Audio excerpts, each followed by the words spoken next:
தொடர்ந்து சூப்பர் 30 செய்திகளை பார்க்கலாம். முதல் செய்தியாக சபரிமலை ஐயப்பன் கோவில் நடை இன்று திறக்கப்படுகிறது.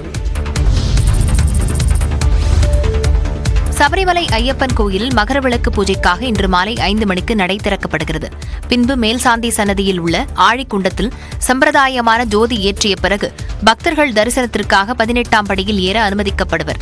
இன்று பூஜைகள் எதுவும் நடைபெறாத நிலையில் நாளை காலை 3 மணி முதல் பூஜைகள் தொடங்கும். அடுத்த 14ஆம் தேதி மகரவிளக்கு பூஜையும் மகரஜோதி தரிசனமும் நடைபெறும். பக்தர்கள் 19ஆம் தேதி வரை தரிசனம் செய்ய அனுமதிக்கப்படுவார்கள். 20ஆம் தேதி கோயில் நடை அடைக்கப்படும். நவம்பர் 16ஆம் தேதி முதல் டிசம்பர் 26 வரையில் நடைபெற்ற மண்டல பூஜையில் மொத்தம் 32 லட்சத்துக்கும் அதிகமான பக்தர்கள் சபரிமலையில் சாமி தரிசனம் செய்திருந்தனர். அனுமன் ஜெயந்தியையொட்டி நாமக்கல் ஆஞ்சநேயருக்கு 1,08,000 வடைமாலை சாத்தப்பட்டது.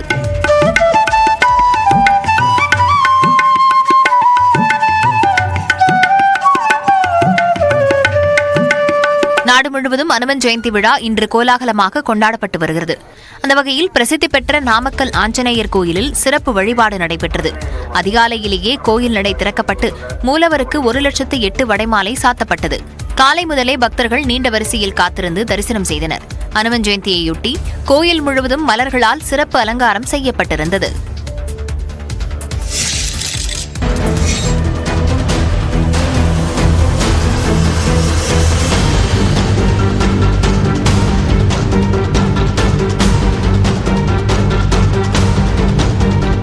புதுச்சேரியில் இருசக்கர வாகனத்தில் சென்று பேருந்தை முந்த முயன்ற 2 சிறுவர்களும் விபத்தில் சிக்கிய காட்சி இது.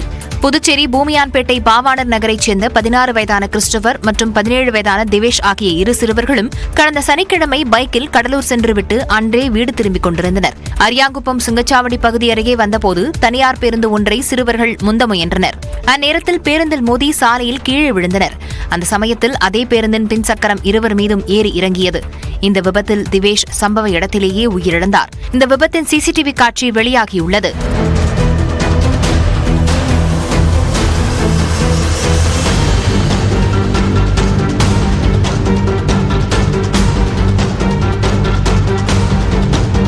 படுகாயங்களுடன் மருத்துவமனையில் அனுமதிக்கப்பட்டிருந்த 16 வயது சிறுவன் கிறிஸ்டோபர் சிகிச்சை பலனின்றி ஞாயிற்றுக்கிழமை உயிரிழந்தார்.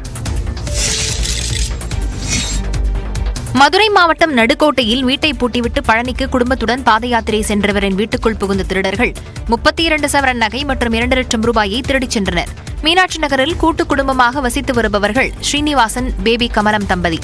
இவர்கள் குடும்பத்தினருடன் கடந்த 25ஆம் தேதி பழனி பாத யாத்திரைக்கு சென்றுவிட்டு திங்கட்கிழமை அதிகாலை வீடு திரும்பினர். அப்போது பக்கவாட்டில் இருந்த கதவு உடைக்கப்பட்டு 6 பீரோக்களில் வைக்கப்பட்டிருந்த நகை மற்றும் பணம் திருடப்பட்டிருந்ததைக் கண்டு அதிர்ச்சியடைந்தனர்.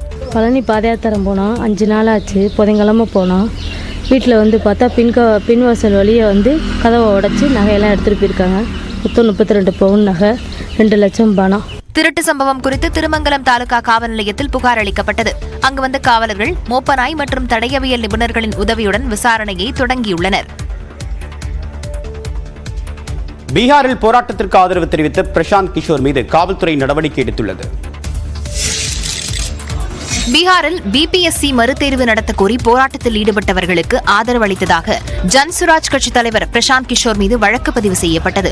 பீகாரில் கடந்த 13ஆம் தேதி மாநில அரசு பணியாளர் தேர்வாணையம் நடத்திய ஒருங்கிணைந்த முதன்மை தேர்வில் வினாத்தாள் கசிந்ததாக புகார் எழுந்தது. மறுதேர்வு நடத்த வேண்டும் என்று போட்டித் தேர்வு எழுதியோர் பாட்னாவில் உள்ள காந்தி மைதானம் அருகே போராட்டம் நடத்தினர். இவர்களுக்கு பிரசாந்த் கிஷோர் ஆதரவளித்தார். ஞாயிற்றுக்கிழமை இரவு முதலமைச்சரை சந்தித்து முறையிட அவர்கள் முற்பட்டபோது காவல்துறையினர் அவர்களை தடுத்து நிறுத்தினர். இதனால் ஏற்பட்ட வாக்குவாதம் பின்னர் மோதலாக மாறியது. காவலர்கள் மீது தாக்குதல் நடத்தப்பட்டதாக கூறி போராட்டத்தில் ஈடுபட்டவர்கள் மீது காவலர்கள் தடியடி நடத்தியதுடன் தண்ணீரை பீச்சி விரட்டியடித்தனர்.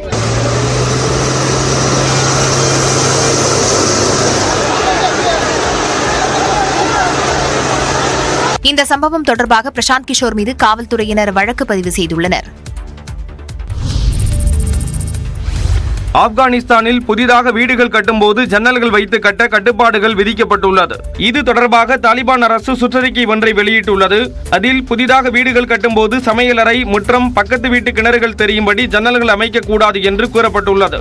ஏற்கனவே கட்டப்பட்டிருக்கும் வீடுகளின் ஜன்னல்களையும் கற்கள் வைத்து அடைக்க வேண்டும் என்று அறிவிக்கப்பட்டுள்ளது. சமையலறை, முற்றங்களில் வேலை செய்யும் போதும், கிணற்றில் பெண்கள் தண்ணீர் எடுக்கும் போதும் அதனை பிறர் பார்க்கும்போது ஒழுங்கீனமான செயல்கள் நடப்பதை தடுக்கும் வகையில் இந்த உத்தரவு பிறப்பிக்கப்பட்டுள்ளது.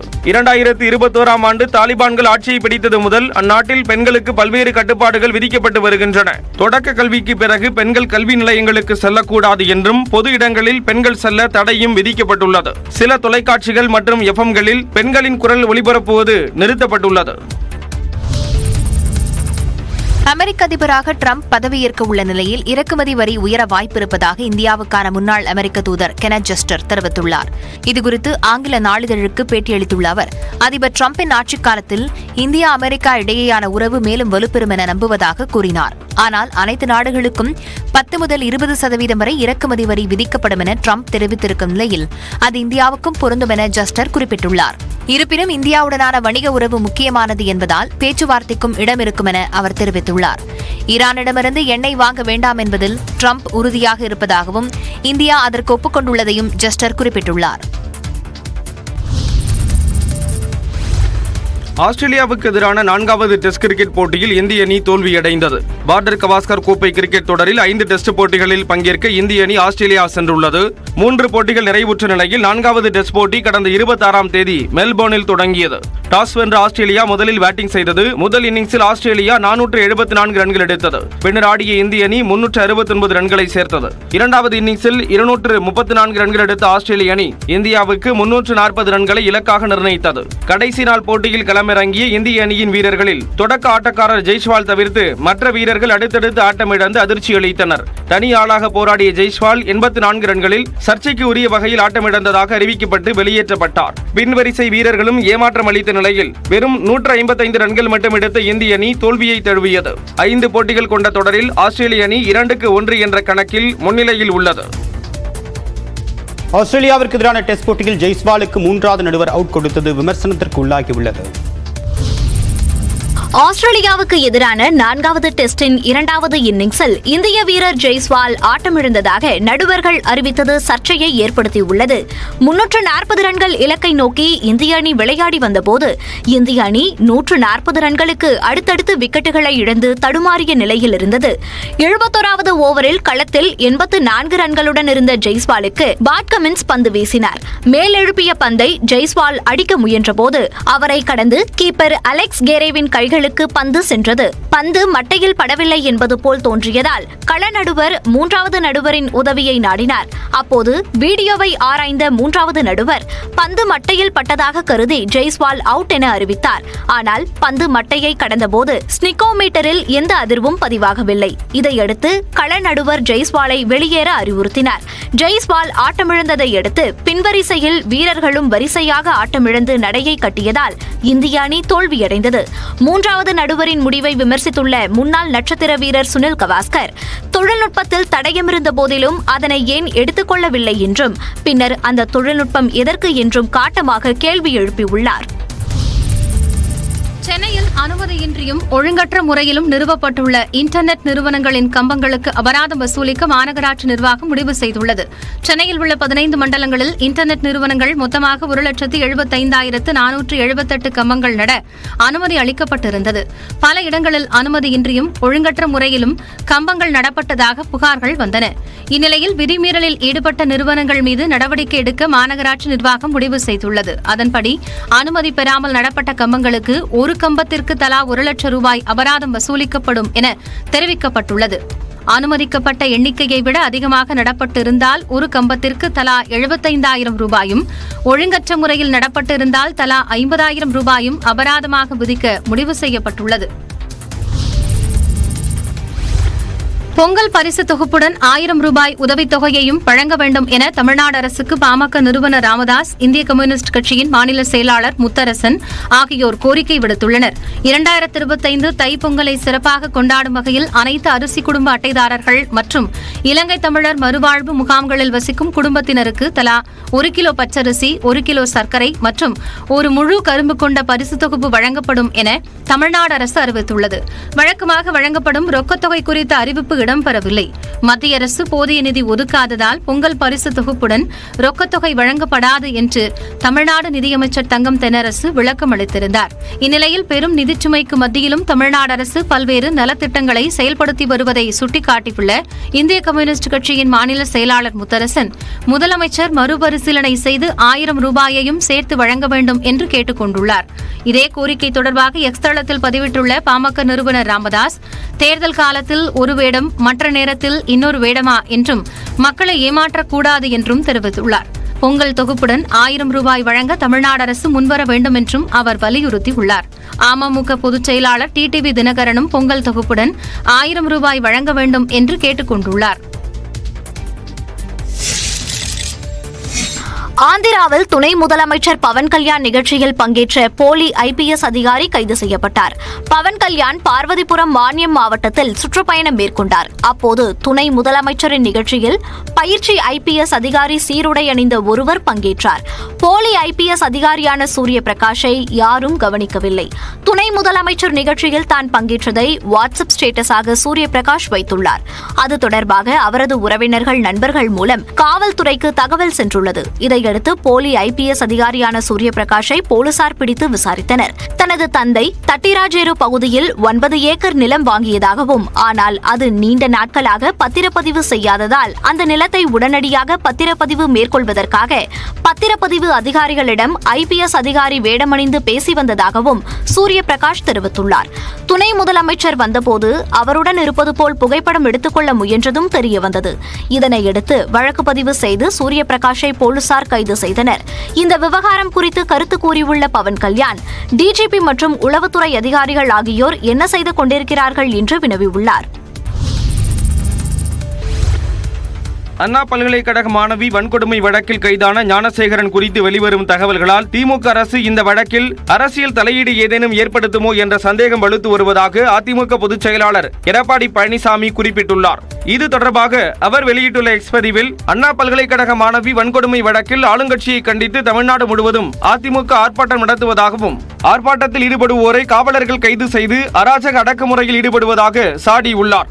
மக்களின் குரலின் பிரதிபலிப்பான எதிர்க்கட்சியின் குரலை ஆளும் கட்சி ஒடுக்க முயல்வதற்கு கண்டனம் தெரிவிப்பதாக கூறியுள்ளார். கள்ளக்குறிச்சி கள்ளசாராய வழக்கு மற்றும் போதைப் பொருட்கள் வழக்கில் திமுக நிர்வாகிகள் குற்றப்பின்னணி நீள்வதாகவும், அண்ணா பல்கலைக்கழக வழக்கில் கைதான ஞானசேகரன் குறித்து வெளிவரும் தகவல்களால் ஆளும் அரசு இந்த வழக்கில் அரசியல் தலையீடு ஏற்படுத்துமோ என்று சந்தேகம் எழுப்பதாக சாடியுள்ளார்.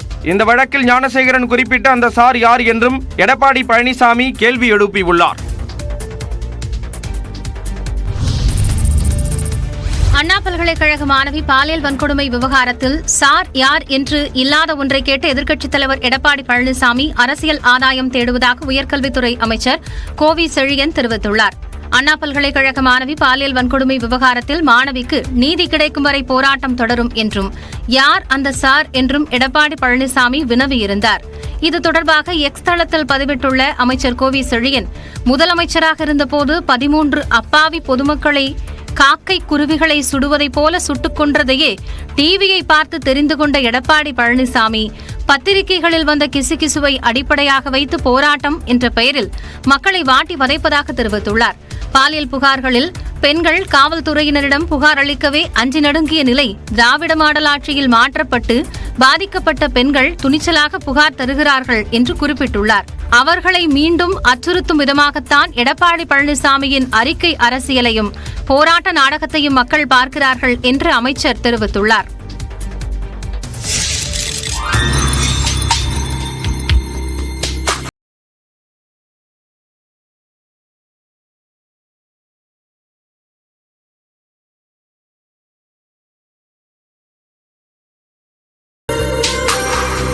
வெள்ளை போர்வை கொண்டு போர்த்தியது போல் காட்சியளிப்பது ஹிமாச்சல பிரதேச மாநிலத்தில் உள்ள சோலங் பள்ளத்தாக்கு. வழக்கத்திற்கு மாறாக இந்த ஆண்டு பனிப்பொழிவு அதிகரித்துள்ளதால் சுற்றுலா பயணிகளின் எண்ணிக்கையும் கணிசமாக உயர்ந்துள்ளது.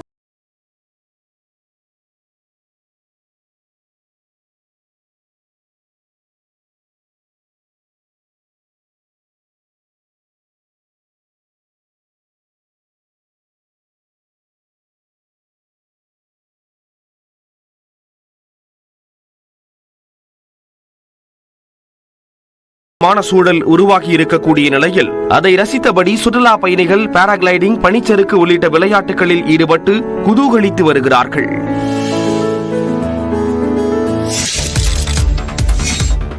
எத்தியோப்பியாவில் சரக்கு வாகனம் பள்ளத்தில் கவிழ்ந்து விபத்துக்குள்ளான சம்பவத்தில் 66 பேர் பரிதாபமாக உயிரிழந்தனர். கிழக்கு மண்டலமான போனா ஜுரியா ஒரேடாவில் உள்ள ஜெலேனா பாலத்தில் சரக்கு வாகனம் சென்றபோது கட்டுப்பாட்டை இழந்து விபத்துக்குள்ளானதாக கூறப்படுகிறது. திருமண விழாவில் கலந்து கொள்ள சென்றபோது நிகழ்ந்த விபத்தில் 66 பேர் உயிரிழந்த நிலையில் பள்ளத்தில் சிக்கிய வாகனத்தை மீட்கும் முயற்சியில் அப்பகுதி மக்கள் ஈடுபட்டனர். போலீசாரின் விசாரணைக்கு பின்னர் விபத்துக்கான உண்மையான காரணம் தெரியவரும் என கூறப்பட்டுள்ளது. எத்தியோப்பியாவில் வாகன விபத்துகள் சர்வசாதாரணம் என கூறப்படுகிறது. ப்ரோ கபடி லீக் இறுதிப் போட்டியில் பாட்னாவை வீழ்த்தி ஹரியானா ஸ்டீலர்ஸ் அணி சாம்பியன் பட்டத்தை வென்றது. கடந்த அக்டோபர் 18ஆம் தேதி தொடங்கிய 11வது ப்ரோ கபடி லீக் போட்டியில் 12 அணிகள் மல்லுக்கட்டின. லீக் நாக் அவுட் சுற்று அரையிறுதி ஆட்டங்களின் முடிவில் பாட்னா மற்றும் ஹரியானா இறுதிப் போட்டிக்குள் நுழைந்தன. புனேவில் நடைபெற்ற பரபரப்பான இறுதிப் போட்டியின் முதல் பாதியில் 15-12 என்ற புள்ளி கணக்கில் ஹரியானா ஸ்டீலர்ஸ் அணி முன்னிலை வகித்தது.